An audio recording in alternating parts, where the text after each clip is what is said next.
participar en esta actividad que primeramente pues, los quiero felicitar.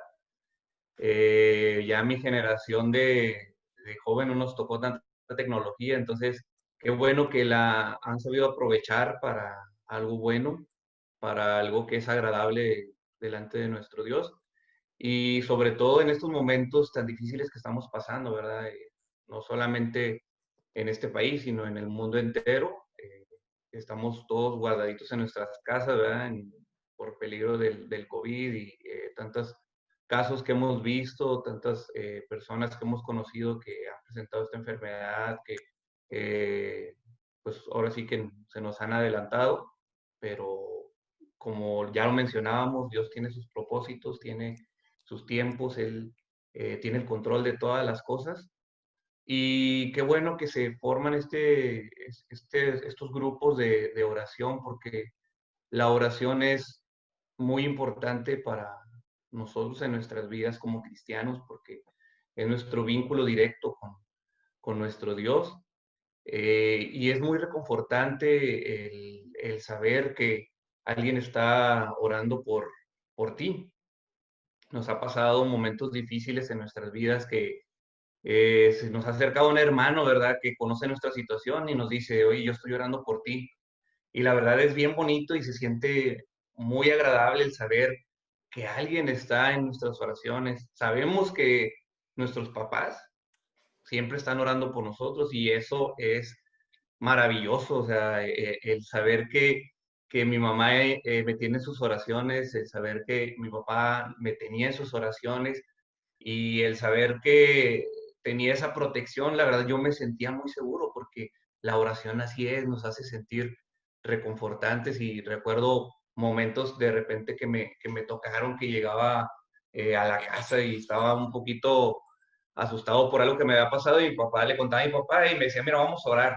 Y orábamos y la verdad se me quitaba todo aquello que tenía, ¿verdad? Y me hacía sentir muy en paz. Y precisamente hoy vamos a hablar un poquito acerca de ello, acerca de la oración y de el grande orador que tenemos en nuestras Biblias, que es nuestro Señor Jesucristo, porque Él nos dio un ejemplo de oración durante todo su ministerio, porque Él oraba constantemente, porque vemos en las Escrituras cómo Él se abocaba mucho a la oración y estar en contacto directo con nuestro Dios. Y no solamente lo menciona en la Biblia, eh, cuando él oraba directamente, ya que él nos enseñó a orar, y también menciona que él oraba, aunque no nos diga en específico, pero él mencionaba que estaba orando. Entonces sabemos que él es nuestro ejemplo para la oración. Y vamos a ver hoy un ejemplo de ello. Nuestro tema del día de hoy se llama Jesús, ora por mí. No sé si se pueda compartir la pantalla.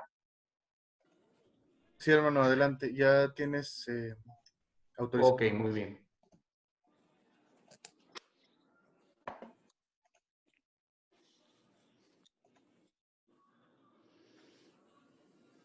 Listo.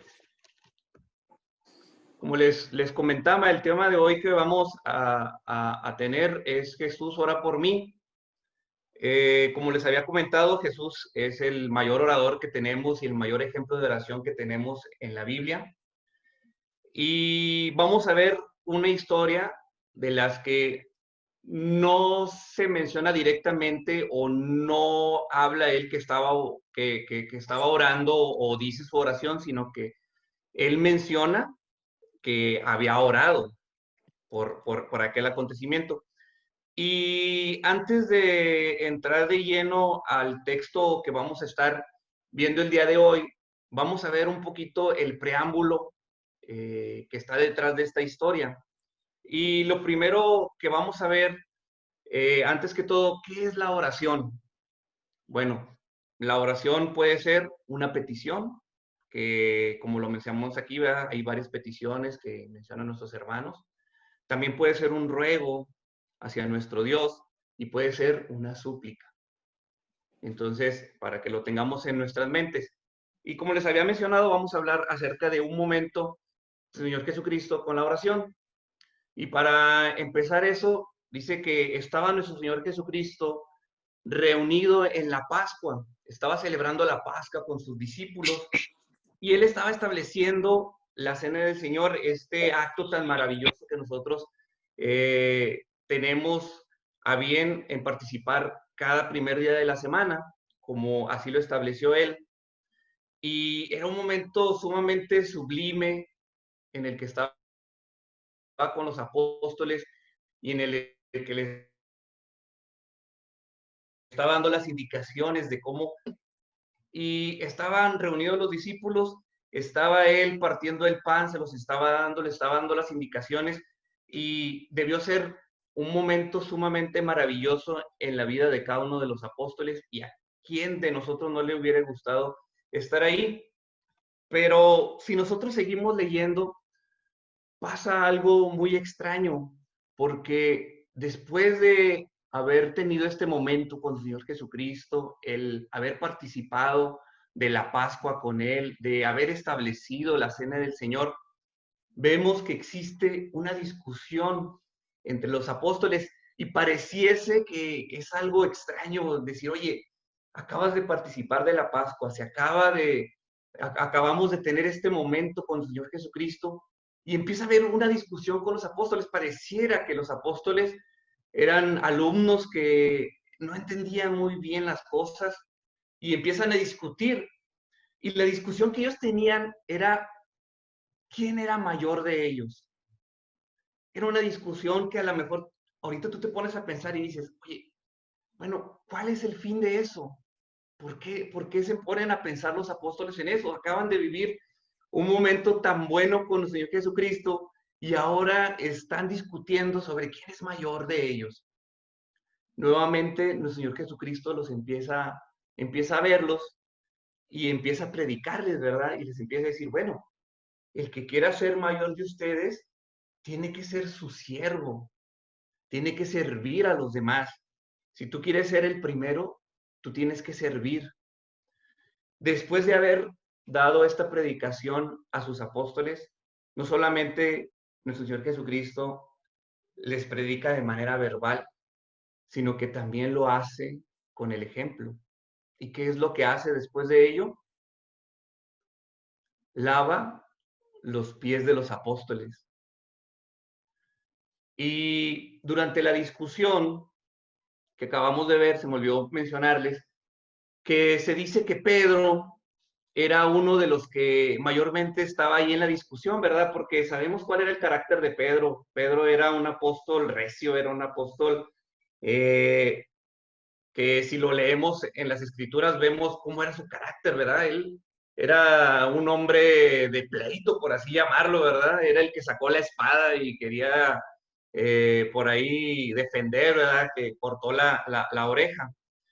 Y después de que nuestro Señor Jesucristo les enseña acerca de el servir, comienza a lavar sus pies. Y nuevamente sale Pedro al encuentro y nuevamente Pedro le dice a nuestro Señor Jesucristo, no, yo no voy a permitir que tú me laves los pies. O sea, ¿cómo tú me vas a lavar los pies a mí? Pareciera que Pedro no escuchó la predicación, ¿verdad? Muchas veces así estamos, nos acaban de predicar algo y luego nuestro acto dice todo lo contrario. Así estaba Pedro, les acababa de predicar que el que quisiera ser mayor es el que debe de servir. Y ahora que está lavando los pies, le dice Pedro, no, tú no me vas a lavar los pies. Y Jesucristo le dice, bueno, si no te lavo los pies, no vas a tener nada conmigo. Y luego Pedro, después de que lo regaña, le dice, bueno, no solamente lava mis pies, sino que también lava mi cabeza. Entonces vemos nuevamente aquí que Pedro seguía sin entender lo que estaba pasando. Después de que lava los pies, nuestro Señor Jesucristo empieza a despedirse de ellos y les empieza a decir, deben de amarse entre ustedes. Y les empieza a decir, miren, yo voy a un lugar en el que ustedes no pueden ir conmigo. Y nuevamente Pedro sale y levanta la mano, ¿verdad? Y empieza a hablar. Y le dice, yo te voy a seguir. ¿Por qué? Porque yo no puedo ir contigo. Es más, mi vida la voy a dar por ti, si es necesario.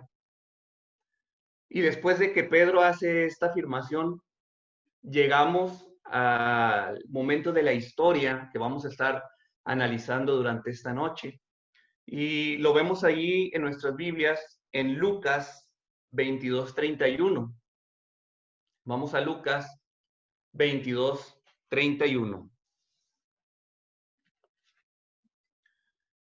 Después de que Pedro acaba de hacer esta afirmación tan fuerte, porque no era cualquier cosa, ¿verdad? Le acaba de decir, oye, yo mi vida la voy a dar por ti. Pero nuestro Señor Jesucristo, conociendo lo que iba a acontecer y lo que iba a pasar y cómo Pedro iba a actuar, le dice ahí en Lucas 22:31, Simón, Simón, Satanás ha pedido zarandear a cada uno de ustedes como si fueran trigo, pero yo he rogado en oración por ti, Simón, para que tu fe no falle, de modo que cuando te arrepientas y vuelvas a mí, fortalezcas a tus hermanos. Y lo primero que llama mi atención en esta lectura es que nuestro Señor Jesucristo se dirige a Pedro como Simón. Sabemos que ese era su verdadero nombre, Simón, porque en una ocasión, cuando Jesús pregunta a sus discípulos, ¿quién soy yo? ¿Quién dicen que soy yo? Y le empiezan a contestar, bueno, unos dicen que eres Elías y otros que eres un profeta. Y le dice, ¿y ustedes quién piensan que soy yo? Simón rápidamente habla y le dice, tú eres el Hijo de Dios, tú eres el Cristo. Y su Señor Jesucristo le dice, bueno, yo te digo que tú eres Pedro, y sobre esa afirmación que tú acabas de hacer, voy a edificar mi iglesia. Y desde ese momento ya no se le llamaba más Simón, sino que se le llamaba Pedro. Pero en esta ocasión el Señor Jesucristo le llama nuevamente Simón. Y dicen los comentaristas que esto era para darle mayor énfasis. Ahora, nosotros lo hemos vivido y lo comprendemos porque, pues normalmente a lo mejor en nuestras casas no nos dicen por nuestro nombre, ¿verdad? Probablemente nos tienen algún apodo de cariño, o por ejemplo yo con mi hijo, pues no le hablo por su nombre, ¿verdad? Yo le digo, yo le tengo un apodo de cariño y así lo llamo. Y así nos llaman muchas veces nuestros papás, ¿verdad? Oye, mi hijo, digo, no sé, puede ser algún apodo que tengamos. Y a lo mejor estamos nosotros ahí, ¿verdad? Viendo la tele bien a gusto. Y nos dice, mi hijo, saca la basura, mi hijo. Sí, ahorita voy. Y luego nos vuelve a decir, ¿verdad? Y por ejemplo, a mí mi mamá, cuando me hablaba, Iván Israel, ay, yo sabía que me estaba hablando a mí y rápidamente prestaba atención, ¿verdad? Que saque la basura, oh, sí, sí, ya voy. Y te para, ¿verdad? De volada. Y yo pienso que así, cuando acaba de escuchar Jesús a Pedro, que acaba de decir, que dice, oye, yo voy a dar mi vida por ti, sabiendo Jesús lo que iba a acontecer, le dice, ay, Simón, Simón. Y le dice dos veces, o sea, para que sea muy enfático, para que preste atención y le empieza a decir por su nombre, ¿verdad? En este caso pasa lo mismo. Y dicen los comentaristas nuevamente que lo hacía para llamar la atención de Pedro, le llama Simón, Simón, porque como vemos, Pedro acaban de celebrar la cena del Señor y empiezan a discutir de quién era mayor. Les predica Cristo acerca de quién debe ser mayor, el que sirva. Empieza a lavar sus pies y Pedro le dice, no me vas a lavar los pies. Nuevamente Pedro no entendía. Y luego después de eso, cuando el Señor Jesucristo les dice, yo a donde voy no pueden ir ustedes. Y Pedro le dice, ¿por qué no? Yo quiero ir contigo, es más, yo mi vida la voy a dar por ti. Pedro como que no entendía, ¿verdad? Como que lo tomaba muy a la ligera y muchas veces así somos nosotros, ¿verdad? Nos predican, nos llaman de algo y salimos y lo primero que hacemos es lo que acabamos de escuchar. Pareciera que nos entra por un oído y nos sale por otro. Y al parecer así era Pedro en este momento, o así lo estaba demostrando. Y le dice como un regaño, ¿verdad? Y le dice, Simón, dice, Satanás ha pedido zarandearte o zarandearos a ustedes, porque habla en general, como si fueran un trigo. Y esa advertencia iba dirigida no solamente a Pedro, sino también a todos los apóstoles. Ahora, ¿por qué nuestro Señor Jesucristo usa esta ilustración de zarandear como trigo. Yo me quedé pensando y a pesar de que tengo familia que vive en rancho y que mi niñez la pasé allá, pues yo nunca me tocó ver cómo zarandeaban el trigo y siempre me pregunté, bueno, ¿cómo es eso de zarandear el trigo? ¿Para qué sirve? ¿Para qué es? Y empecé a buscar, ¿verdad? Ya sabes, en YouTube, ¿verdad? Te metes a YouTube y en YouTube hay video de absolutamente todo. Entonces empecé a buscar de que, a ver, ¿cómo se zarandea el trigo? Y yo lo que buscaba era un video en el que se viera de manera antigua cómo se hace, cómo es el método tradicional. Y encontré un video que habla del zarandear el trigo o del proceso del trigo, pero lo hace de una manera ya más mecánica, de una manera ya más tecnológica, ¿verdad? Utilizando una máquina. Y me gustaría que viéramos este video para que entendiésemos un poco mejor de este proceso. Se los voy a poner, me mencionan si lo pueden estar viendo.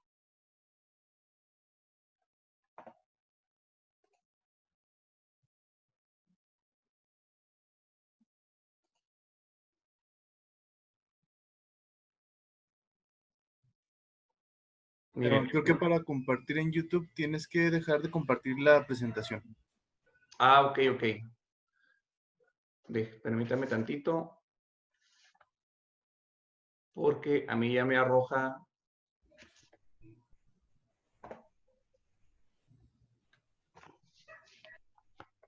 Mm,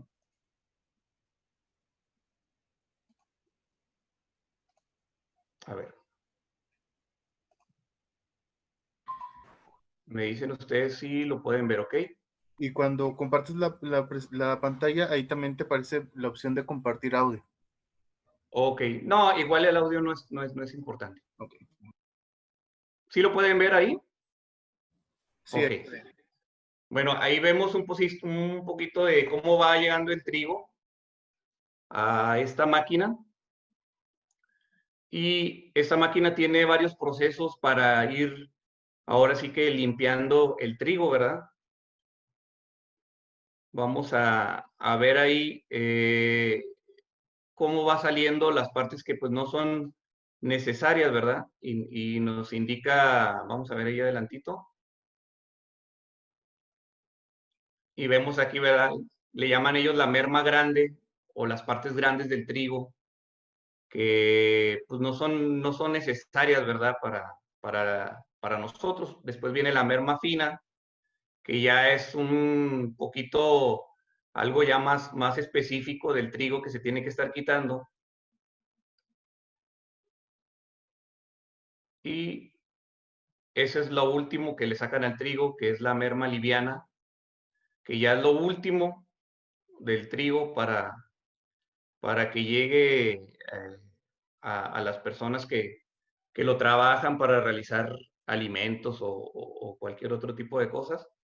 Y por último, déjenme ver, ahí, bueno, nos muestran cómo es que están zarandeando el trigo, ¿verdad? Cómo es la máquina está moviéndose para poder realizar esta tarea. Y finalmente, pues aquí vemos ya el trigo eh, como normalmente pues nosotros lo conocemos.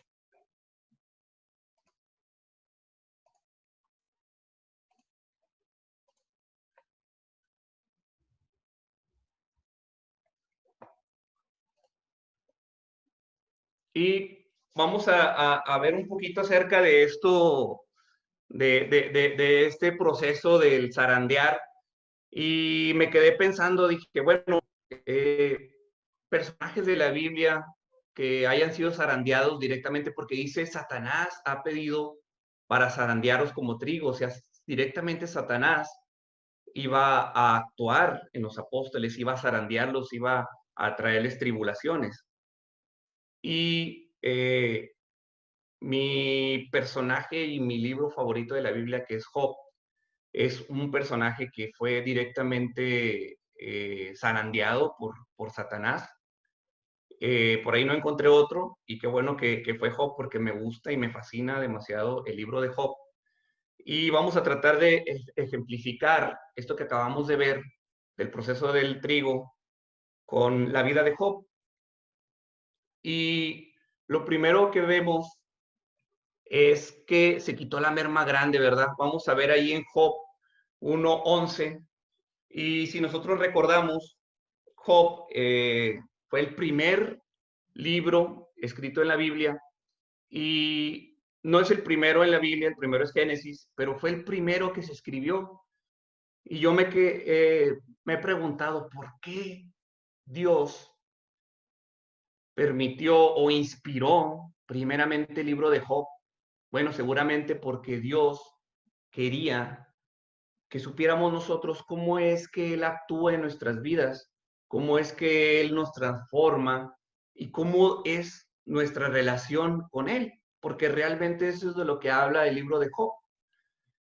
Y empieza el libro de Job hablando precisamente de esto, ¿verdad? Que Job era un hombre recto y Dios estaba súper orgulloso de Job. Y llega Satanás y le dice, oye, mira, ¿no has considerado a mi siervo Job? Él es, mira, buenísimo, él es el bueno de aquí. Él me ama, él siempre está apegado a mí. Y vamos a ver ahí en el Job 1:11 lo que le contesta Satanás a Dios. Le dice, pero extiende la mano y quítale todo lo que posee, a ver si no te maldice en tu propia cara. Muy bien, le contestó el Señor. Todas sus posesiones están en tus manos, con la condición de que a él no le pongas la mano encima. Dicho esto, Satanás se retiró de la presencia del Señor.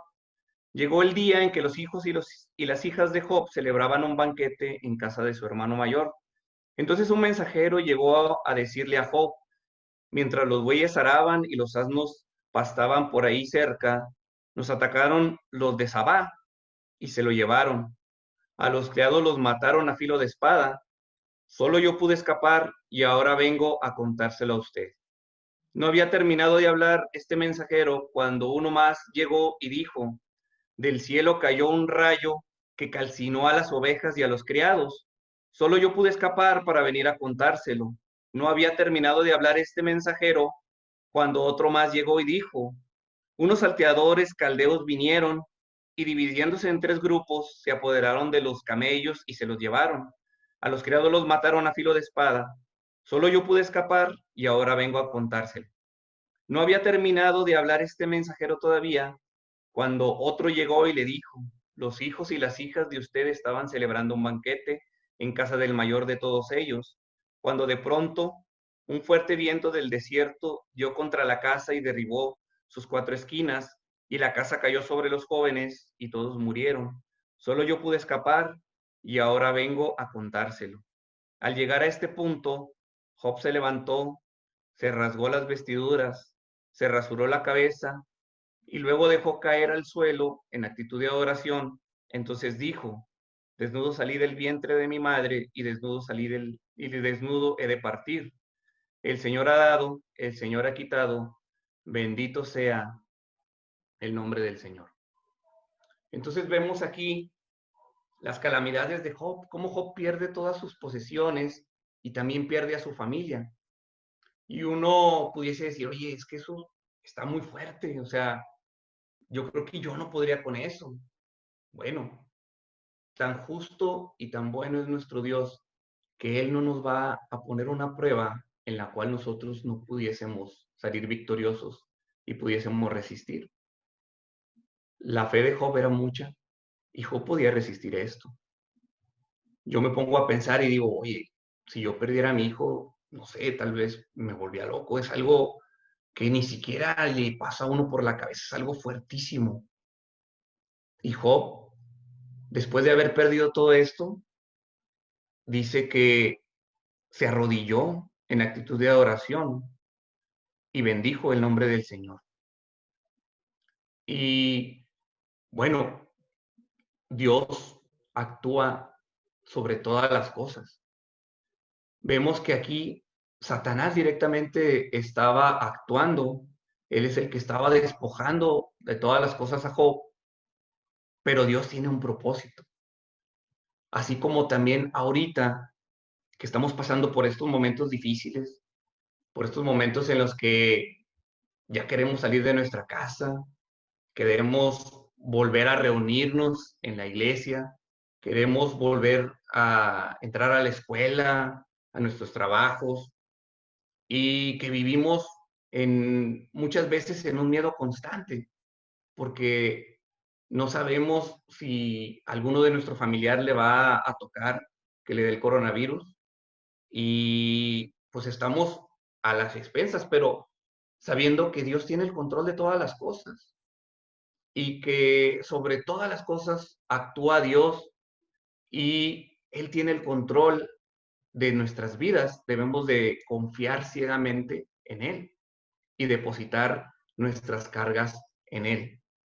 Ahora, después de que Job pasa por todo esto, nosotros pudiésemos decir, oye, pues ya con eso yo hubiera sido más que suficiente. Pero ¿y luego qué pasa? Viene ahora la merma fina y Job pierde su salud. Vamos a ver ahí en Job 2, 4 al 10. Nuevamente Satanás se dirige a Dios y le dice, una cosa por otra, replicó Satanás, con tal de salvar la vida, el hombre da todo lo que tiene, pero extiende la mano y hiérelo, a ver si no te maldice en tu propia cara. Muy bien, dijo el Señor a Satanás, Job está en tus manos, eso sí, respeta su vida. Dicho esto, Satanás se retiró de la presencia del Señor para afligir a Job con dolorosas llagas desde la planta del pie hasta la coronilla. Y Job, sentado en medio de las cenizas, tomó un pedazo de teja para rascarse constantemente. Su esposa le reprochó, ¿todavía mantienes firme tu integridad? Maldice a Dios y muérete. Job le respondió, mujer, hablas como una necia. Si de Dios sabemos recibir lo bueno, ¿no sabremos recibir también lo malo? A pesar de todo esto, Job no pecó ni de palabra. Entonces, ahora Satanás toca la vida de Job. ¿Y qué es lo que empieza a hacer Job? Dice que no pecó ni de palabra, pero Job empieza a maldecir el día en que nació, porque el error de Job fue pensar que las calamidades que tenía era solamente para la gente malvada y comienza a cuestionar a nuestro Dios. Y lo vemos ahí en Job 31. Dice, le dice Job a Dios, le dice, yo había convenido con mis ojos no mirar con lujuria a ninguna mujer. ¿Qué se recibe del Dios Altísimo? ¿Qué se hereda del Todopoderoso en las alturas? ¿No es acaso la ruina para los malvados y el desastre para los malhechores?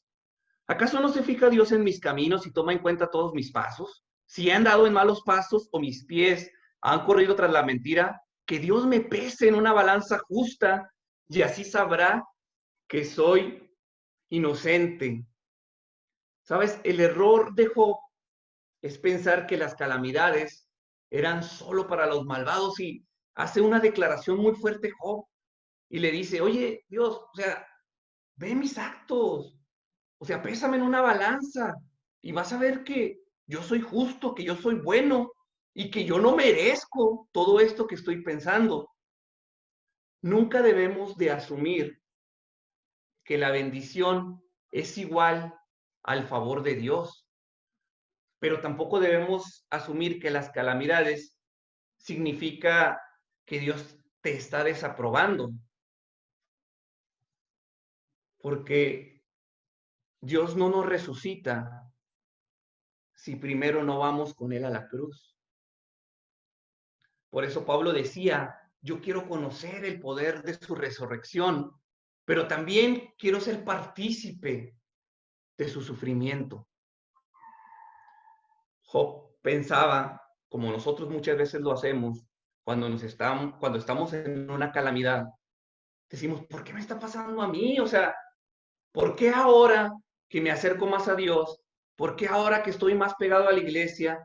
¿Por qué ahora que estoy bien metido en las cosas de Dios? Empiezan a haber calamidades en mi vida. O sea, ¿por qué Dios? ¿Por qué si yo estoy contigo, por qué me está pasando eso? Porque nosotros tenemos el pensar de que las calamidades es para la gente malvada y que si estamos con Dios vamos a ser simplemente siempre bendecidos y vemos gente del mundo que le va muy bien y decimos, oye, pues si él ni siquiera está con Dios, ¿por qué le va tan bien? Porque asumimos que una bendición es que tenemos el favor de Dios y una calamidad es que Dios nos está desaprobando. Y no es así. Dios tiene sus planes, Dios tiene sus propósitos y sobre todo las cosas actúa Dios.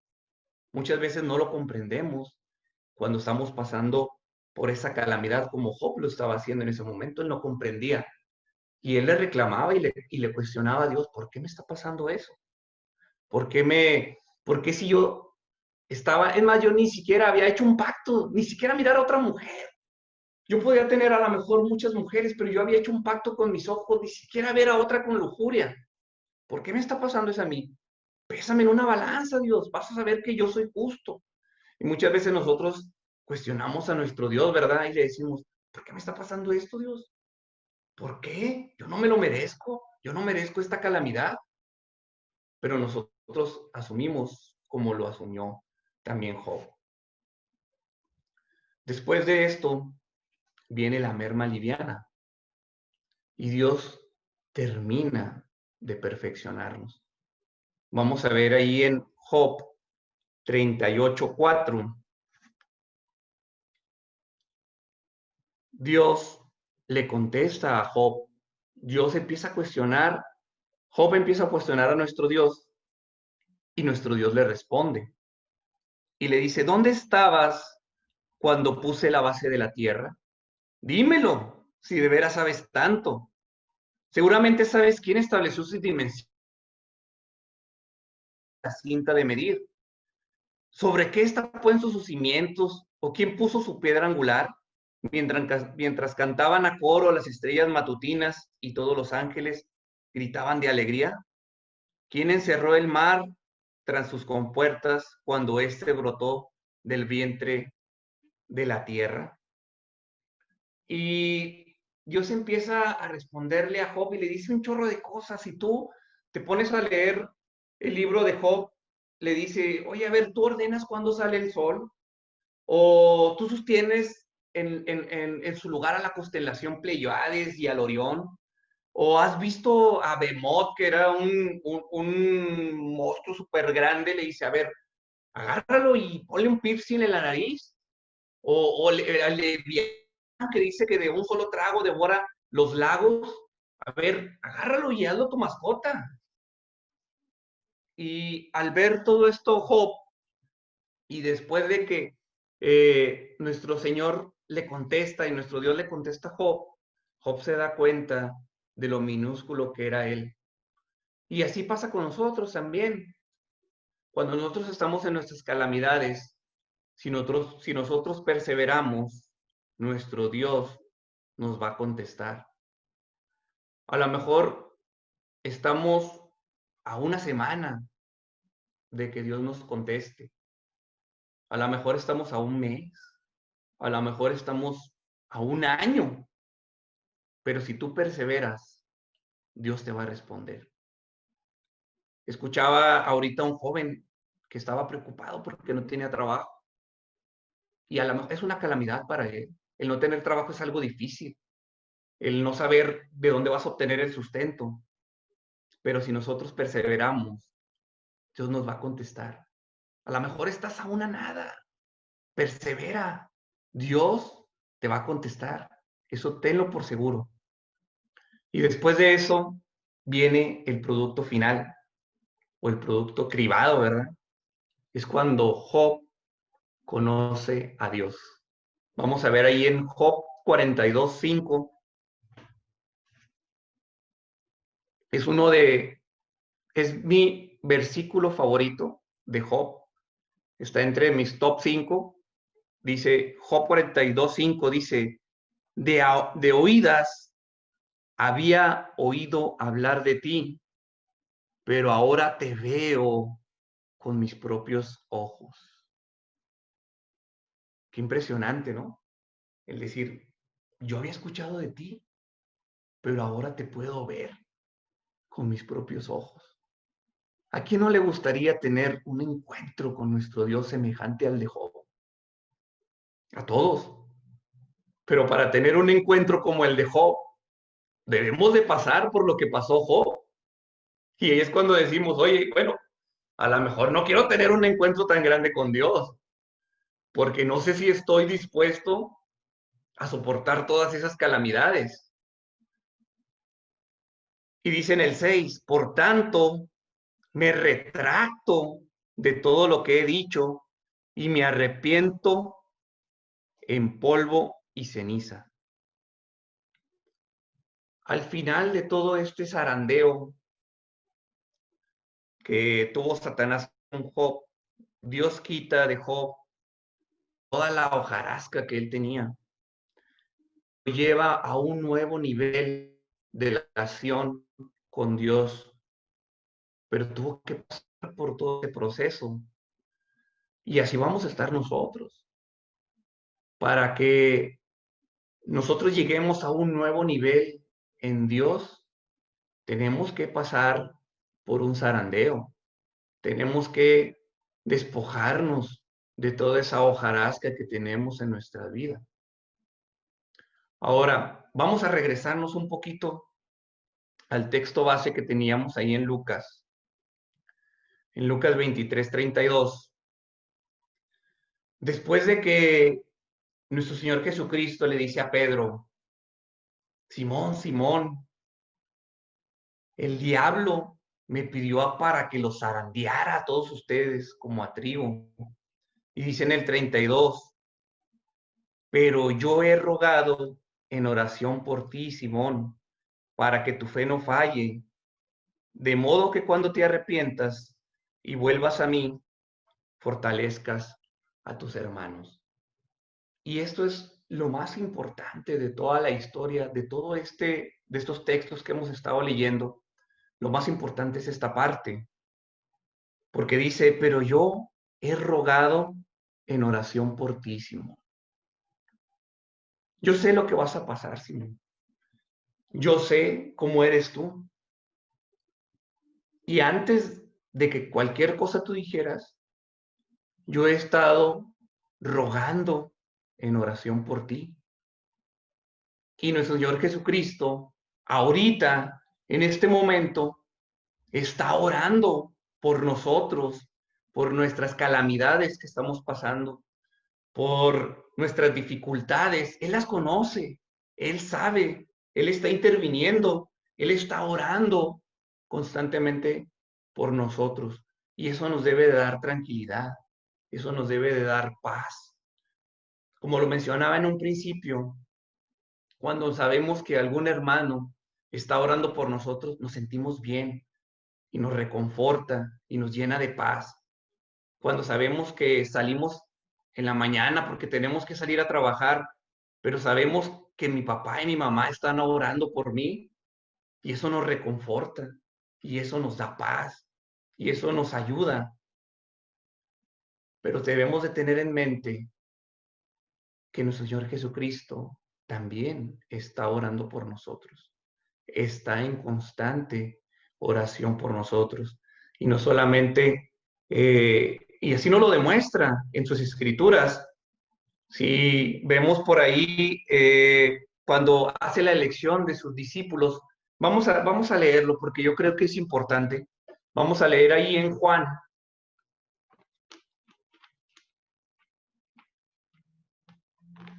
17.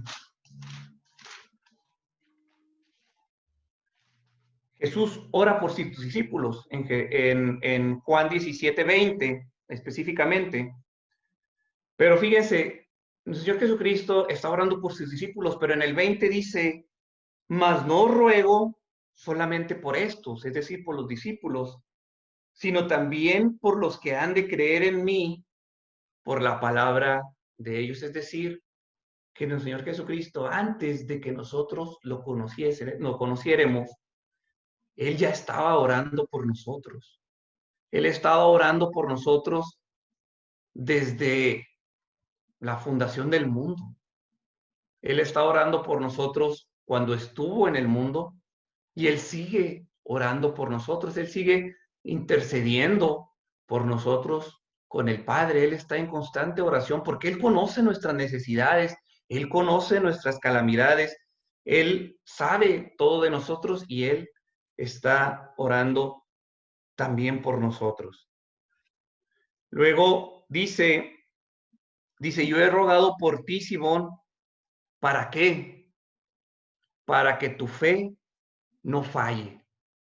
Él está orando para que nuestra fe no falle.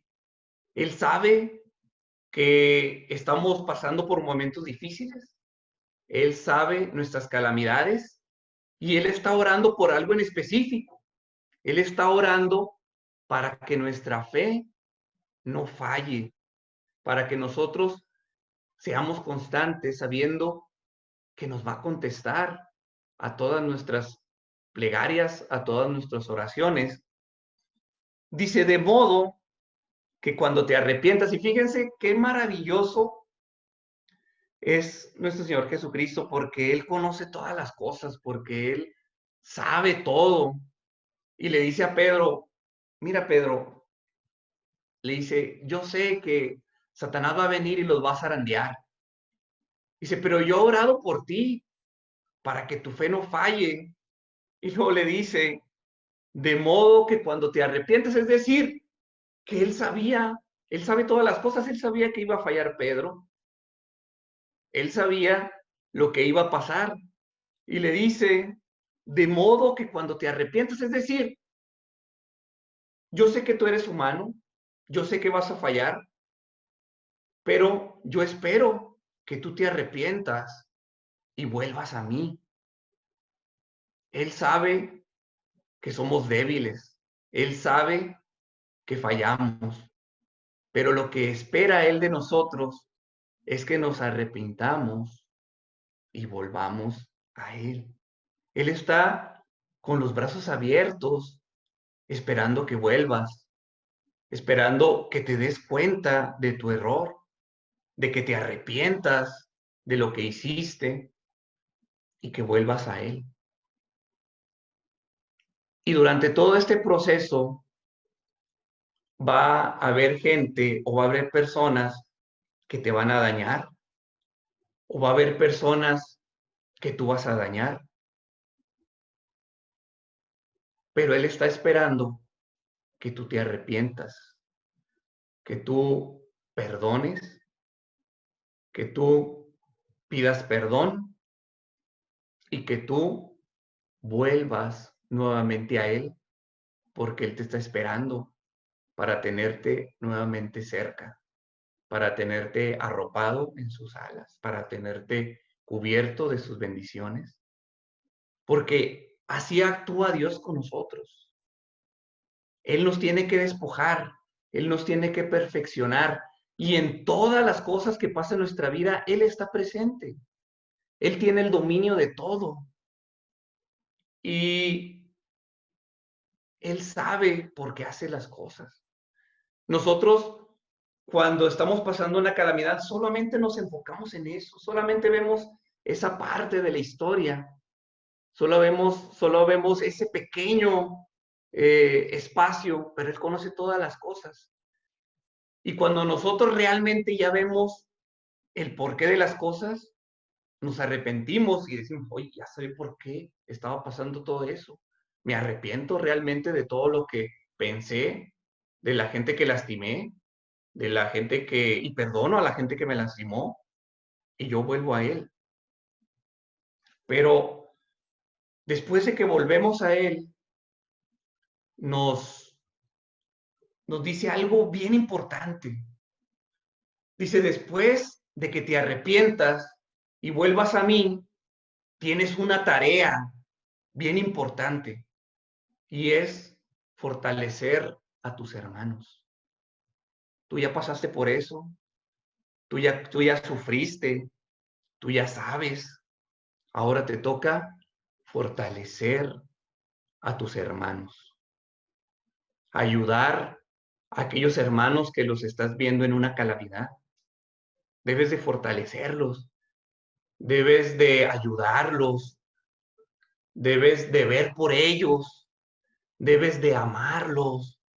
Así como Dios te ama a ti, debes de amar a tus hermanos y debemos de estar al pendiente. Y así como ahorita nos reunimos y estamos orando por nuestros hermanos que a lo mejor no los conocemos, pero tenemos un vínculo espiritual con ellos y debemos de preocuparnos por ellos para que estén bien, para fortalecerlos a través de nuestra oración. Y vemos aquí también en el caso de Job, que Job fortalece a sus hermanos. Vamos a ver ahí en Job 42. Job 42:7 dice, después de haberle dicho todo esto a Job, el Señor se dirigió a Elifaz de Temán y le dijo, estoy muy irritado contigo y con tus dos amigos, porque a diferencia de mi siervo Job, lo que ustedes han dicho de mí no es verdad. Tomen ahora 7 toros y 7 carneros y vayan con mi siervo Job y ofrezcan un holocausto por ustedes mismos. Mi siervo Job orará por ustedes y yo atenderé a su oración y no los haré quedar en vergüenza. Y conste que, a diferencia de mi siervo Job, lo que ustedes han dicho de mí no es verdad. Elifaz de Temán, Bildad de Sua y Sofar de Namat fueron y cumplieron con lo que el Señor les había ordenado. Y el Señor atendió la oración de Job. Y ahí estaba Job, ¿verdad? Ahí estaba con Elifaz, ahí estaba con Bildad, ahí estaba con Sofar. Te perdono, te perdono, te perdono. Y oró por ellos. Y dice que Dios atendió la oración de Job. Y él fortalece a sus hermanos. Y durante todo este proceso, para nosotros llegar a un nuevo nivel en Dios,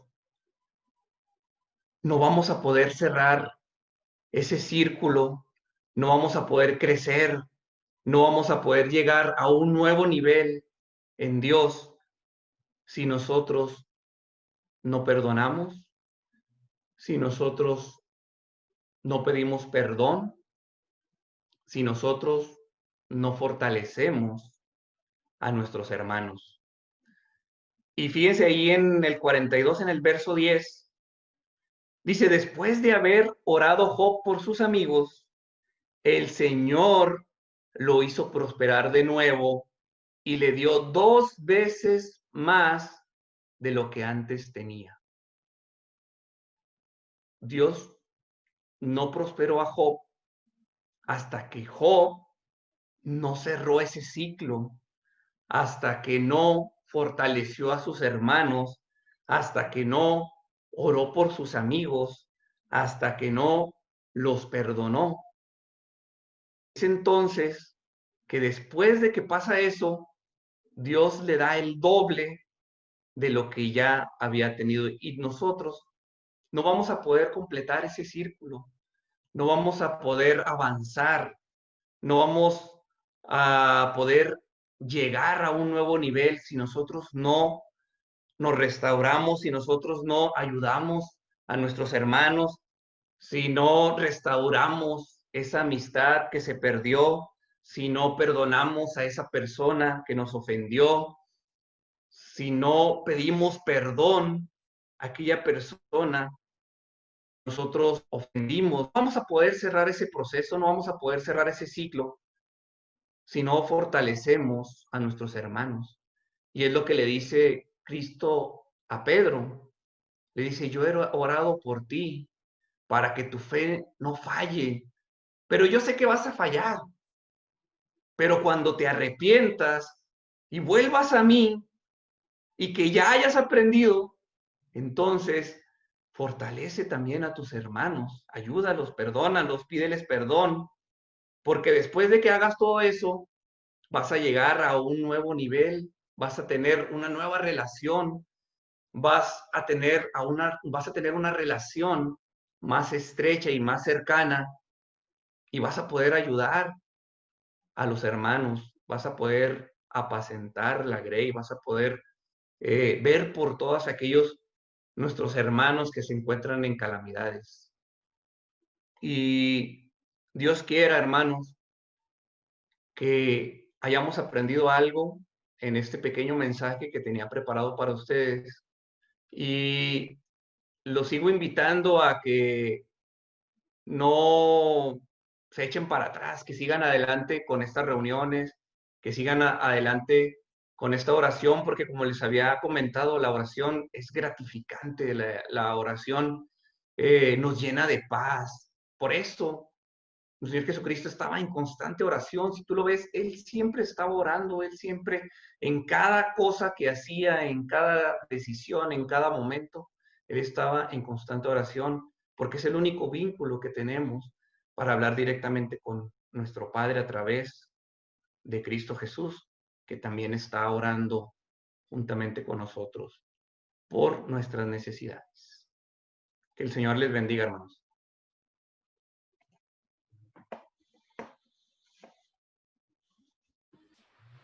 Gracias, hermano.